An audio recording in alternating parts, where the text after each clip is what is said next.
morning, everyone. Thank you for joining us again today for another week of Wake Up Awareness. And today we have a guest. We have Reverend LaVon Andrews. Thank you. I'm glad to be here. Blessings. And today's show, as always, is sponsored by the Center for Spiritual Enrichment as a living memorial to its founder, Reverend Sue Constantinidis. And we came up with the idea for this show to spread the word of new thought, philosophies, and religions. Because a lot of people out there, they haven't found their exact niche in their spirituality, that they haven't found the right path that they need to take. And so that's how we came up with this show. And usually it's Reverend Irma Forward who's with me. And I am Jean Kennedy, but Reverend Irma is on holiday for the next couple weeks. And so we are graced with Reverend LaVon. I'm delighted to be here. Thank you. Thanks for asking me. I enjoyed it before. The last time I was with Reverend Irma. Now I get to be with you. How fun! Well, today we're going to have a really interesting show. We're going to be, the past couple weeks, we've been speaking about the different New Thought philosophies, mostly religious science, and unity. And this week, we're going to be doing something different. And so with that, Reverend LaVon, would you like to pray us in, please? I would love to. So let's just take a breath. That's getting us centered and focused. And know that this is the breath of God. It's the breath of you. It's the breath of me. It's the breath of everyone listening. It's the breath of anyone who's ever listened to this program or anything else with their ears or their thoughts or their mind or their feelings. It is the breath of the baby that was just born. It's the breath of the baby that was you at one time. And it is the breath of that person that just made their transition today or yesterday, or someone who has left this earthly plane and gone to another entity. And they're still in our hearts, our minds, our souls, our spirits. And so I know that we are richly blessed just to be together today in this moment, knowing that everything always works out perfectly, that Spirit has always got our back, that we're never alone, that we always have someone to share with, and that is the inner thoughts, our minds, our hearts. And so I know that we attract to ourselves those who are like us because we love ourselves and we love the people that come into our lives as a result of our self-love. And so knowing this truth and being so blessed to be here, being on this beautiful Mother Earth at this particular time, and being here within the earshot of you, the fact that you are able to tune in and to tune on to who you truly are. This is the blessing of who you are, who we are, who everyone is, including the plants, the animals, the sun, Father, Son, Mother Earth, and beyond. I bless this moment, those who led before this moment, and those that are yet to come, because I know it is all good, it is all God, and I proclaim it by saying, and so it is. And so it is.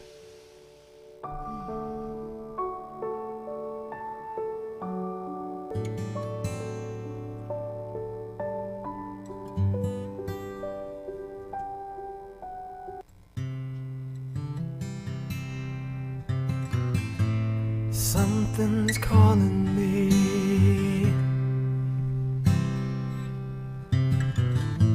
Something's calling me.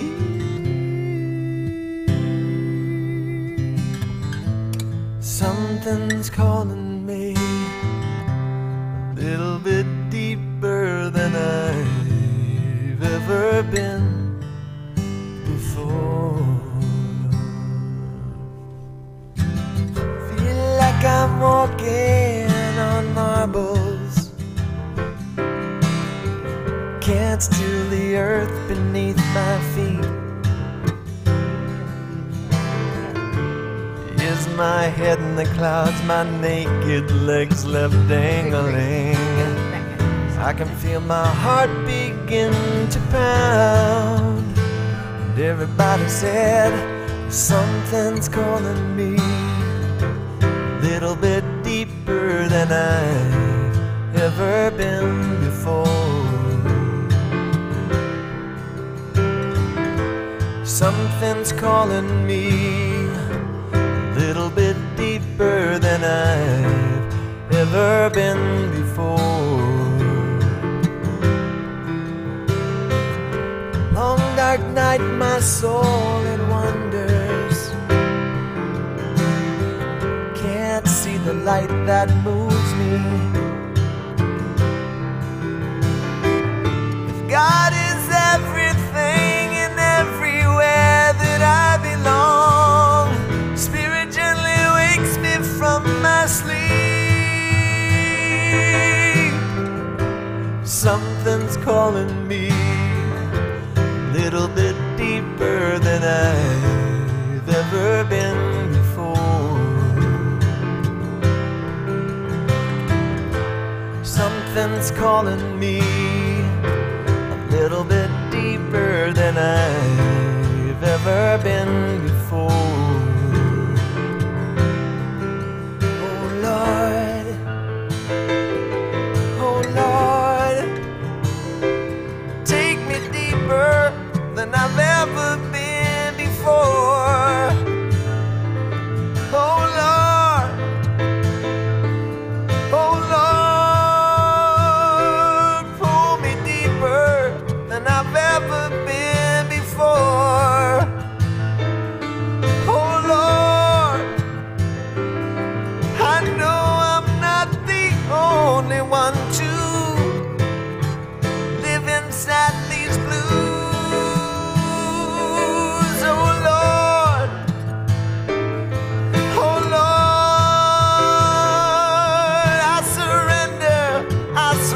My life to you, oh Lord, oh Lord, I give my life, I give my love to you. Oh, love is calling me a little bit deeper than I've ever been before. Compassion's calling me a little bit deeper than I've ever been before. My faith keeps calling me a little bit deeper than I've ever been before. Peace is calling me a little bit deeper than I've ever been before.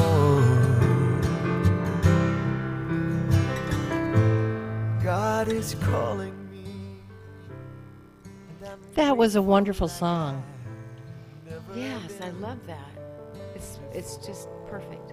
I've seen Gene Luma in real life. Oh, have you? Oh, yeah. He was at a Silmar up in Monterey Peninsula as an entertainer, and he just grasped everybody's attention because he's really good and he's heartfelt and he means what he says.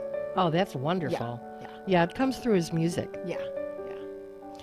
Well, today what we're going to be talking about is religion and spirituality.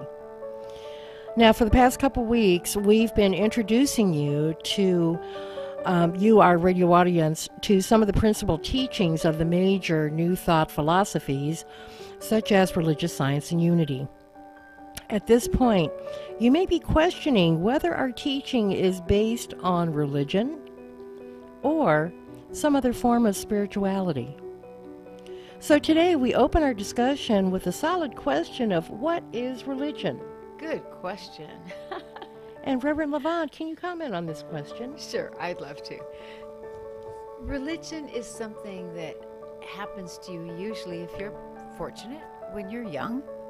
Through your parents, somebody gave you an idea of what religion would be. However, the founder of New Thought, of our movement in the Centers for Spiritual Living, is Ernest Holmes.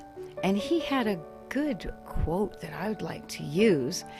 He said that our religion, I'll start all over. He said religion is our attitude toward God. So that's the simplest beginning of it. That's our attitude toward God. And God is whatever you choose it to be. In my Native American philosophy, God is creator, or the creator of all things, including, of course, Mother Earth, Father Sky, the four directions, and so on. Ernest Holmes goes on and says, this attitude, in other words, our attitude toward God, is based on our concept of the relationship which exists between God and the universal spirit and humankind, the individual spirit.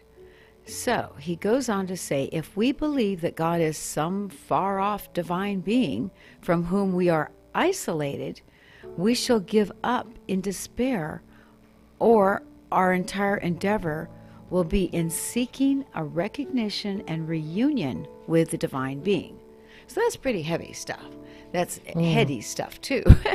It's a different way of looking at spirituality. And of course, Ernest Holmes was in the 1900s, our era. And so, well, now we're in 2000s, aren't we? So he was having a new way of looking at old religion. And so to me, if you don't have a deep sense of what the spiritual universe is, then it's difficult to even pray effectively. And so, praying is a very huge part of our teaching.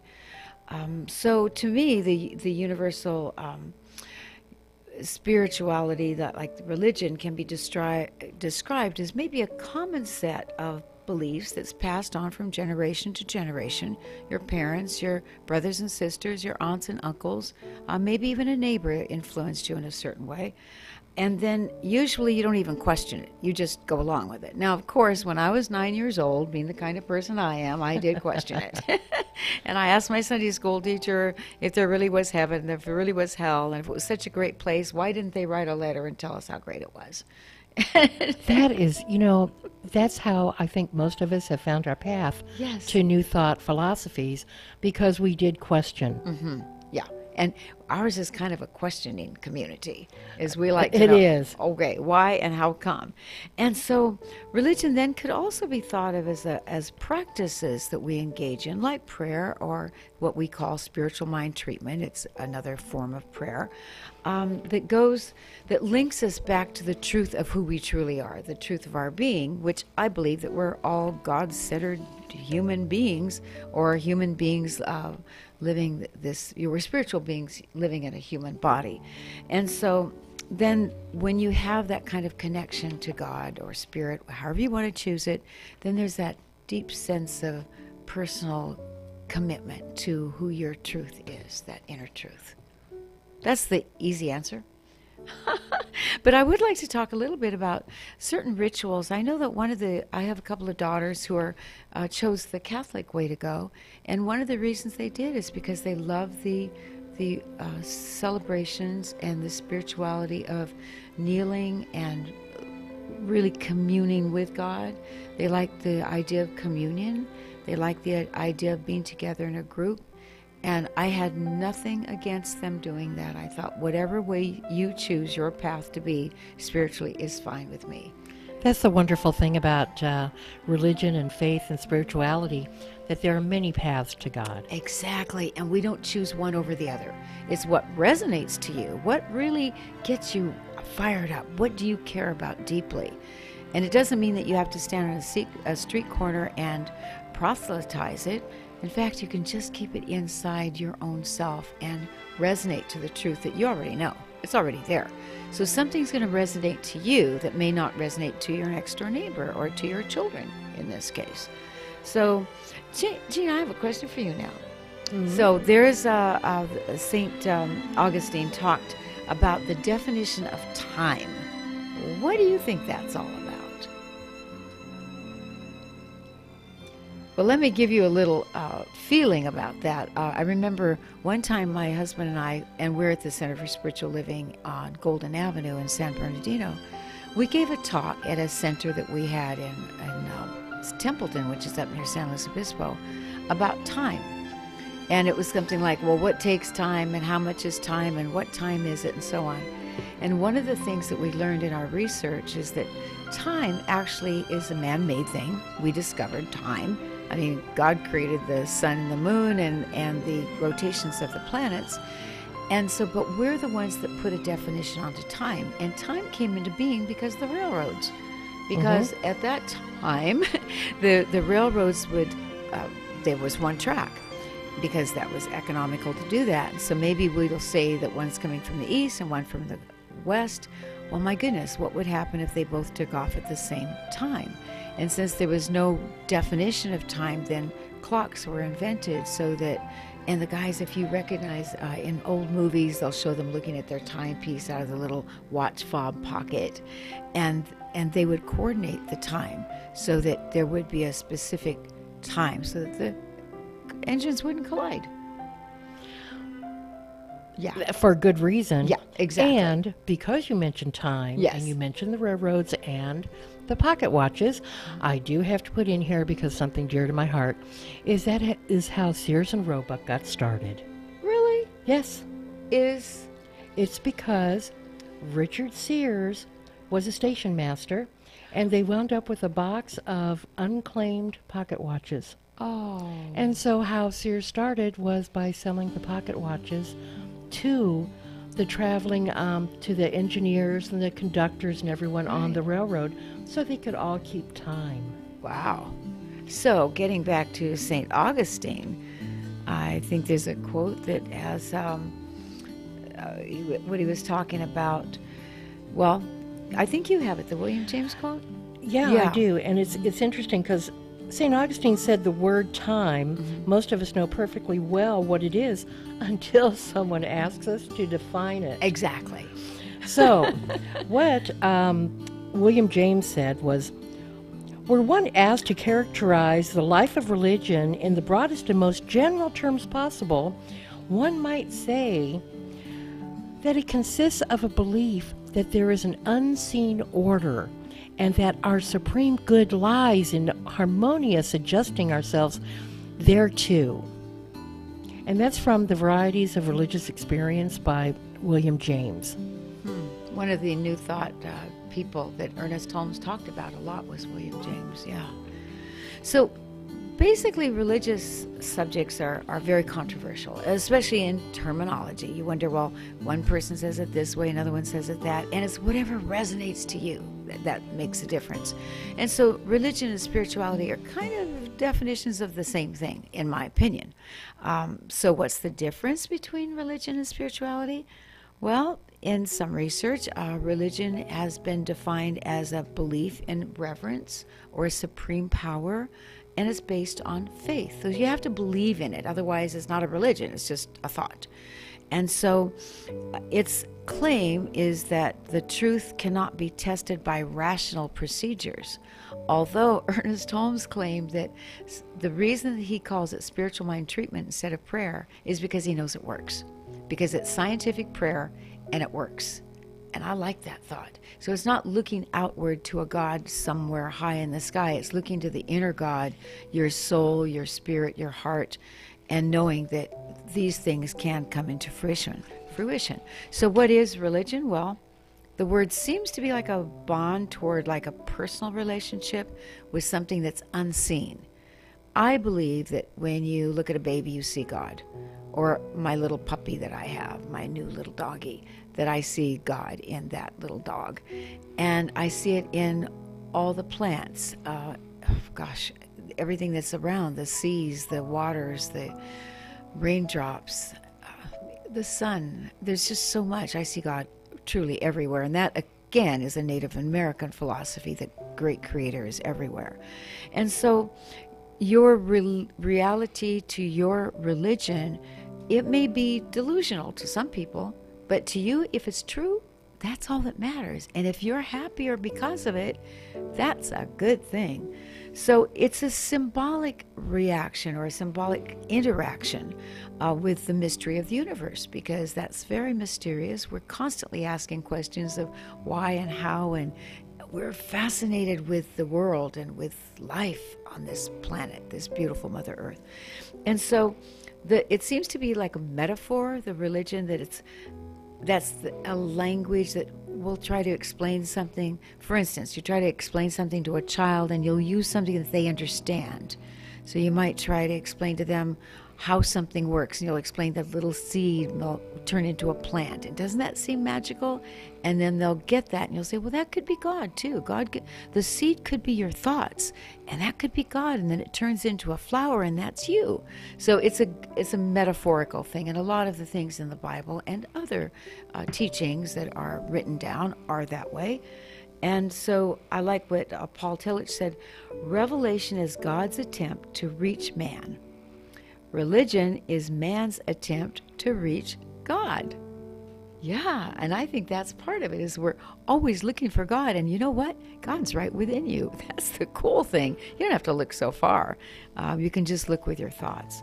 And so, Gina, I have a question to you. Mm-hmm. How would you describe religion? Religion creates the meaning, the corporal gathering of community in ritualistic practices. A corporal proaxis. Okay, that sounds very Latin to me.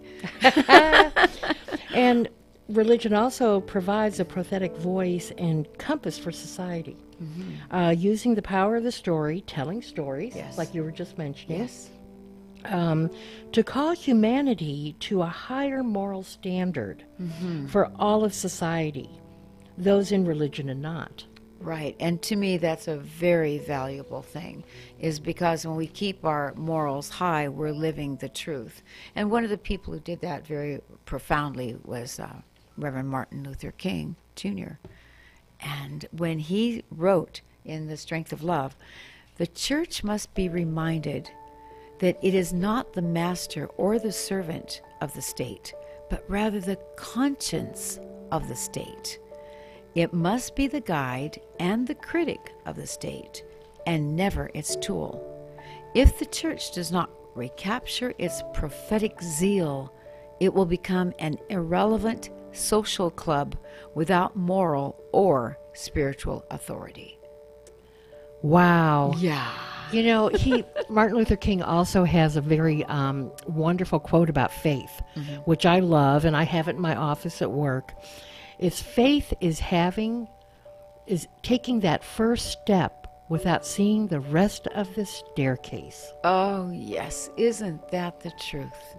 And when you do that, we did that when we came to the spiritual center recently. We just knew it was the right thing. We trusted our inner voices. We trusted what Spirit was telling us to come here and feel the enlightenment that is here, and also give the enlightenment that we're able to impose, I suppose, if that's how you want to look at it. Yeah, so there's another way to look at religion. It's I like this one. It's religion is always that which points to the moon, never the moon itself. Oh, that's wonderful. And you know, I thought on that for a while, and it's so true. It's more of the essence, it's the belief, it's the spirituality that comes into play. Yeah, that's great. And so, since words like spirituality, they're often used kind of back and forth, and they're used frequently and kind of interconnectedly, sometimes interchangeably.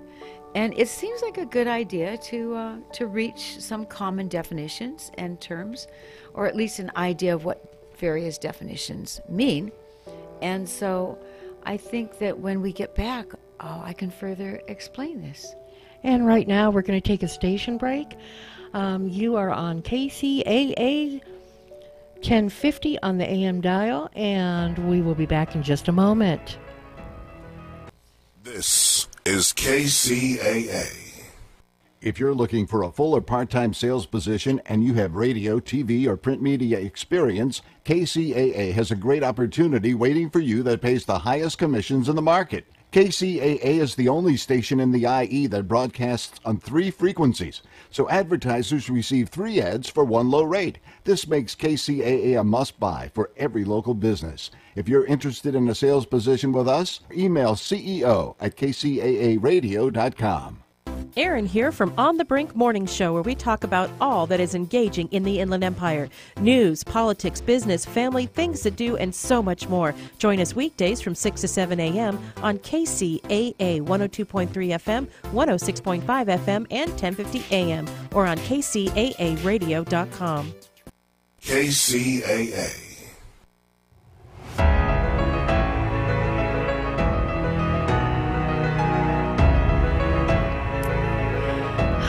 So I promised that I would give a quote after this little station break.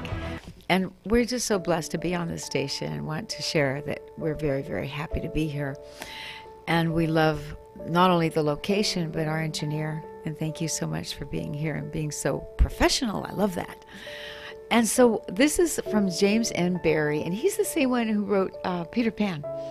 And yeah. Oh, And okay. So this is kind of this, like, it's not an airy-fairy thing, it's the truth. It says one's religion is whatever he is most interested in. So when you think about that, think about what really gets your heart pumping, excited, something that moves you. That's your religion, technically. So it seems like the word religion is basically represents beliefs or practices, and they're generally, those are the main characters of all religions. There is a belief or a practice. In our teaching, when I was in ministerial school, and got a master's degree in it, by the way, which is an arduous, long time, but one of the things we do is study all religions. And as you said earlier, Jean, all paths to God are acceptable. It's whatever works for you, whatever is your purpose, because that moves you spiritually. That's the one that you need to follow. Yeah.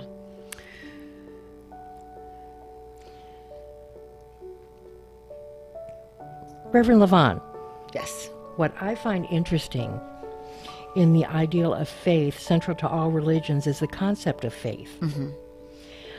My son, who I use my family all the time here as examples. Uh-huh.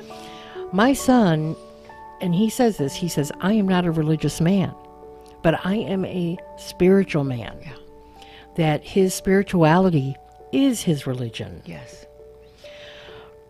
Religion, in this sense, is the organization of faith, which binds human beings to their temporal and transcendental foundation. By faith, man is distinguished from other beings. Mm-hmm. It is essentially subjective and is a private matter. Faith is something which binds us together. True. You know, we talk about religion, we talk about spirituality, and we talk about faith. You were saying earlier that religion and spirituality could be interchangeable. Mm-hmm. I think one is just more structured than the other. Yeah. That is a centralized belief that all people or a group of people can basically have faith in. Yes. Yeah.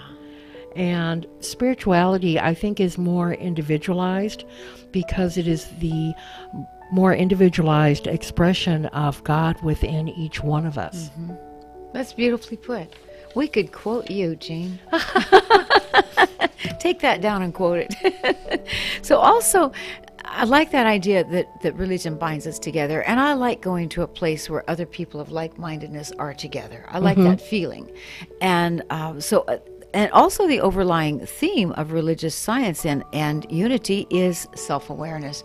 And they wonder, is self-awareness enough, or is there more? And to some people that may sound confusing, or I believe that self-awareness is absolutely important for the development of your soul, so that you can become even a greater person than you think you are. And when you follow that, because we're all greater than we know.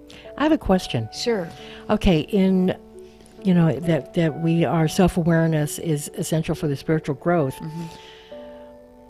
Is self-awareness also part of personal responsibility? Yes, absolutely. And I like the word responsibility.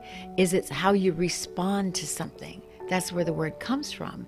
So it's not that, when we were growing up, you were responsible for this and you became a Girl Scout and you were responsible and maybe you were the class president or you were a Brownie or whatever it was, a Boy Scout. So you were responsible. But in truth, the word means you respond to things. So you don't just sit there like a bump on a log. You respond to, okay, you see that something isn't quite right, and so you go take care of it. For instance, I'm one of these people that pick up papers when I see them.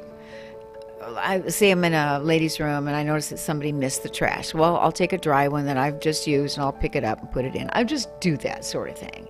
My husband and I like to take walks, and so where we used to live, there were a lot of wonderful little woody trails, and we would then take our bags and we'd each make a little commitment to fill the bag with little papers that were around. So that's my response to seeing something down on the ground. Instead of saying, oh my goodness, it's wasteful, or why'd they do that, blah, blah, blah, and making this big story about somebody that I don't even know, and here I am, now I'm taking that negativity into me. Instead, okay, I'll respond to that by picking it up.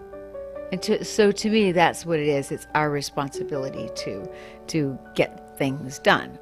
And so, and I like this too, that self-awareness isn't just the way to be. And it says it's not.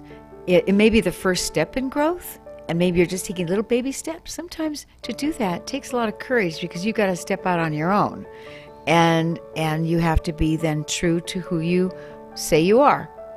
And if you're not really that, then you're not telling the truth to yourself. And the truth does set you free when you are truthful to yourself.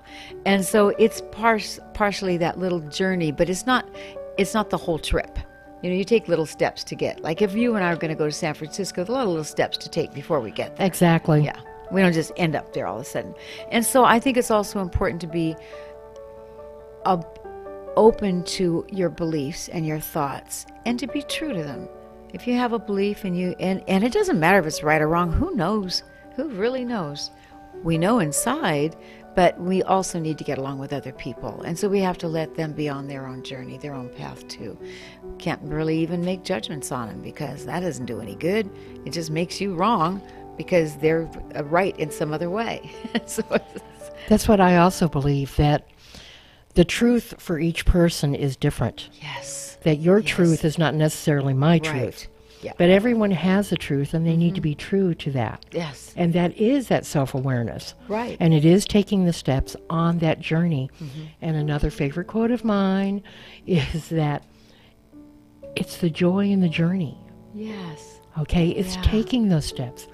It's living. It's doing everything that you need to do every day to fulfill yourself as your greatest spiritual form here in humanness. Right. Yeah. Yeah, and that just feels right.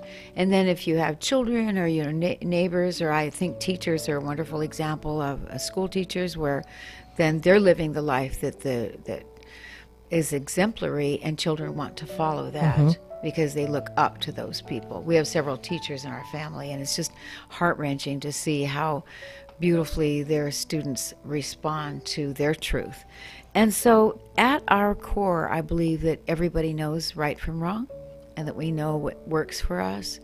And I think it's interesting when you have a relationship. I'm fortunate, my husband and I have the same religion. And I know couples that don't have the same religion and each go off to their own church on Sunday, and that's fine. And my dad, oh my gosh, my dad, Native American. And I asked him one time, Daddy, do you go to church? And he said, yes. I said, well, I never see you at church. Do you go to our church? He goes, no, I go to a different church. Oh, what church do you go to? No, he was in a Catholic boarding school when he was a little boy. And he wasn't allowed to speak his Indian language. This was in Alaska. So he had a lot of issues about religion as a result of that.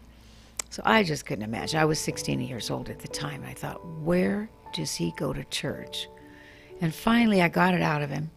He said, I go to the woods. Go to the woods? Yeah. What's in the woods? Trees. I know, Dad, but what do you do with trees in the woods? He said, I talk to the trees and I listen to them. Oh, I could hardly believe it. It wasn't until years later that I got what he was talking about. Uh-huh. Oh my goodness, to be one with nature and to feel that. And I know most of us, if we take walks and go up into the hills, it's so beautiful here. And to go up into the hills or the lakes, and you get that feeling of oneness. And to me, that is religion or spirituality. Choose it whatever, however you want to call it, because it's whatever resonates to you. Yeah, that's what I think. Wow. And that's, that's very, very true, because it's personal to everyone. Mm-hmm. Back to everybody's individual truth in their belief, in the path that they're seeking to find their own truth. Mm-hmm. Yeah. And so I think part of the important thing is to take action on it, mm-hmm. is to not just sit there and ruminate about it and have a concern. Or maybe you were reared in a quote religion that doesn't serve you, or without a religion. There are a lot of people that are unchurched, and they're looking. One of the things I love about the millennials is that they're very much seeking. I thought maybe religion would go away one day, and because it seemed like we were going to quote hell in a handbasket, and I thought, things are going downhill. What is going to happen with all these young people? And then I did a play in Ashland, Oregon last year. And I was so enthralled with the young people there. These are the millennials. They're between like about 19 and 32. And these young people, well, I think they're also the little generation a little bit underneath that. They are natural. They don't care about wearing nail polish, which I actually gave it up after that. They don't care about water bottles. They drink out of mason jars or bell jars. The girl that was picking me up to drive me to the theater drove a 94 Volvo, and it chugged along, and it was fine. And it's natural, and that is their religion. They get together. I went to one of the services that they had at a Unity church, and it was being natural and loving and kind to one another. That was what it was about. To me, how could you get better than that? Yeah. So I think that we have to take action ourselves and determine what works for us and what doesn't work. Sometimes things don't work, and so you move on to something else. Very true. Very true. And that gets down to the critical thinking. Mm-hmm. And that is something that everyone should do. And it's something that's encouraged in New Thought, mm-hmm. whether we call it critical thinking or not. Mm-hmm. Let's test out that theory and see what works for each one of us. Right. Are we going to be better? Can we do better? Are the things that we want in our life, are we reaching those goals? Mm-hmm. What have we attained? Mm-hmm. And what touches other people? Uh-huh. To me, I made a comment one time. It just came flying out of my mouth. I was doing a talk one time in our center, well, I think it was before that. It's when I was at North Hollywood Church of Religious Science. And I said, we're meant to be working with one another. If we were meant to not work with one another, there'd be trillions of planets, and we'd all have our own. I never thought of it that way. Might be fun, huh? For about a day. Yeah. How would you like to be out there being on your own planet? Yeah. That would get really lonely, I think. I would think so. I know there's a movie about a young guy that, and it's a true story, where he was on a bus and he just wanted to be on his own. And I just saw on Facebook the other day these little isolated bags that you can go inside just to be on your own, and you can see through them. And I'm like, really? How long would I want that? Yeah. And that gets back to community, gets back to spirit, gets back to the inclusion. Mm-hmm. We believe that the New Thought philosophies are inclusive. Yes. That they include everyone, because back to the ocean and the drop of water, God is the ocean. Mm-hmm. Each one of us is a drop of water in that ocean. Yeah. The macrocosm and the microcosm. Mm-hmm. It is so important. Mm-hmm. So yeah, I think I'll skip out on the planet thing. Yeah. I could stand it for maybe a day. Yeah. Because, sometimes you just want to go and be by yourself, but then pretty soon you want to share what you know. Because you get insight. That's why I like meditating, is because you get this insight, and then all of a sudden you want to share. Wow, I just got something. And then you get to share it with somebody like yourself that's of like-mindedness, and then you grow from that. You go, Yes. that's a good idea. I like that. Oh, wow. Yeah. So these are good things. Yep. Very much so. And that's what our show is about. Wake up awareness. Here we are, we're speaking about awareness of ourselves and awareness of the one source that we call God, first cause, that God is all, in all, as all, and each one of us is there. And it doesn't matter what religion, Right.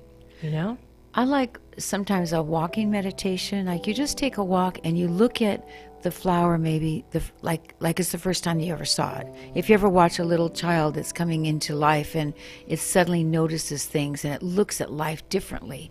If you could look at life through a child's eyes, and maybe it's a boring walk, maybe it's just on a sidewalk.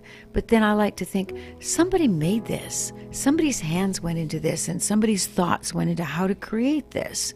I remember my dad and I, we had a long, long driveway. We lived on Beach Drive in West Seattle. And I remember all of I'm one of 7 children, we all had to lay the cement on the driveway. It was real long. There's 3 lots. But what I learned from that, working together, how it's done, how it's made. My dad was a car mechanic, so I get under the car and help him. And then when you notice little things that you can help, I was this little girl, but you're helping build something as a family, and that's community. That's a gift to be able to have that. Do you think we have to struggle? Wow, that's a really good question. Do we have to struggle? We come onto the planet struggling. We struggle to get out of mama. So we do struggle a bit. And maybe it's a definition. I just heard this morning, I read it on Facebook, something about that there, that you've heard about there's no mistakes, only lessons. So it's that kind of that sort of thing. You struggle a bit with almost everything. I mean, we struggled to learn a language. We struggled to type if we typed. We struggled to, I do yoga. We struggled that. Or I was a ballet dancer and I'm a singer, so I struggled with that. But once you get it, it's no longer a struggle. But then we keep wanting to do more. So I'm not sure we have to struggle. I think we just look at it differently. Maybe I'd redefine it. Emma Curtis Hopkins, who was the editor of the Christian Science Monitor for many, many years and worked with Mary Eddy Baker, she says, and this is one of my favorite quotes. I'm full of quotes today. You are. Yeah. Her quote is, "A violet does not struggle to be." Oh, wow. So if we embrace our spirituality and if we accept the personal responsibility of the truth of our perfection, I believe we don't have to struggle. It's not a spiritual struggle anymore. Right. Yeah. And that comes through the self-awareness. And back to our show, Wake Up Awareness, that's what we're here for, is to help people find their path. And that's part of it. When you find joy yourself, when we find our joy, you just want to share it. It's like if you have a new flavor of ice cream and you just so delicious, you want to share it. And you know that it makes life easier and better. I feel so challenged when I see that somebody is having a hard time in life and I want to help them.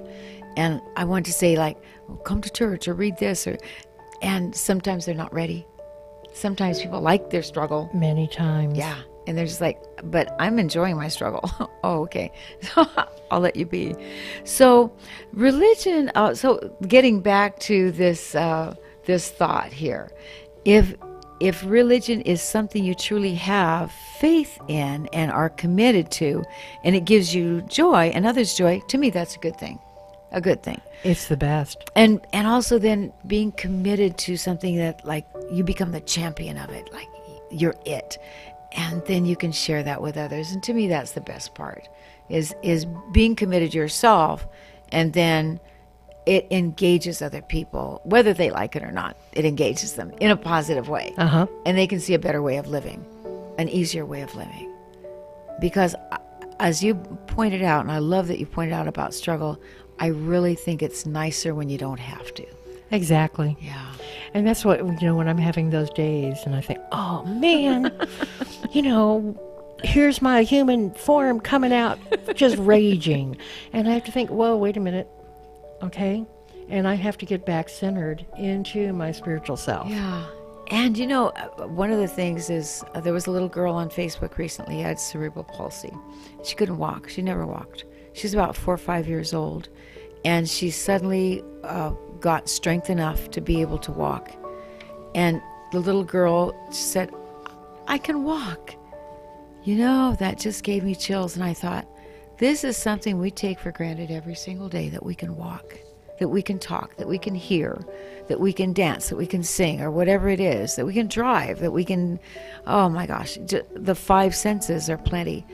And so I rarely, if ever, feel sorry for myself. I mean, I really have nothing to feel sorry about.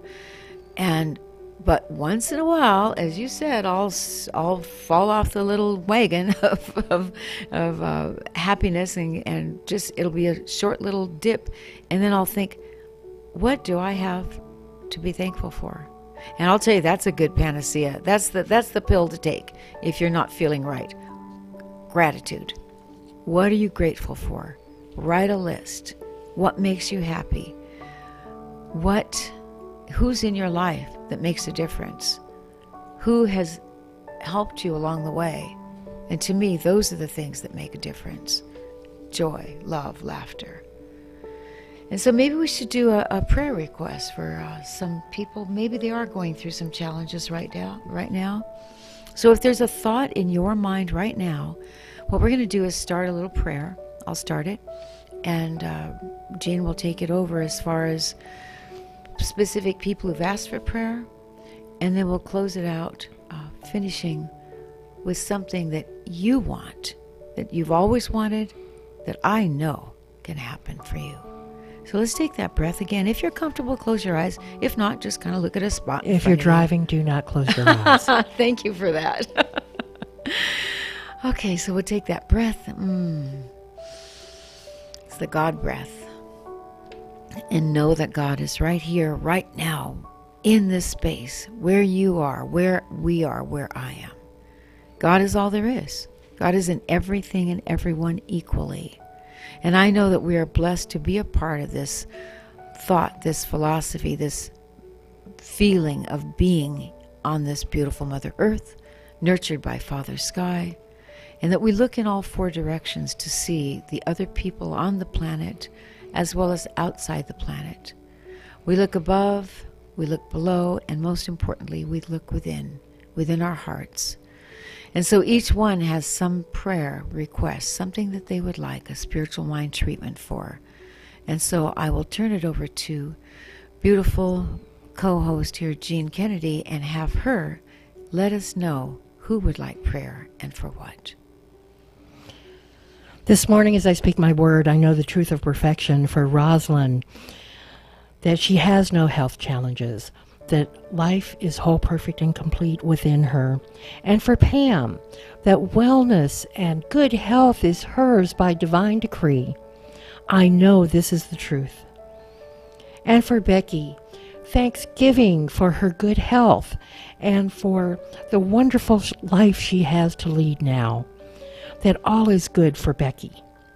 And for Sandra, that Sandra is in comfort, that she has no challenges, and that God directs the light and love of God around her and surrounds her, so she is peaceful and there is no angst in her life, and that everything will work out perfectly as it should. And for all the New Thought centers of worship and all houses of worship, that everyone gets to practice their religion, and they get to practice their spirituality and join in the community and the communion with the one source that we know is God and first cause. That everything we have is directed and guided and given by that first cause that we call God. And for this, I say thank you, God. And I release my word knowing that this is done, it is now, and it is true. And so it is. And so it is. Amen.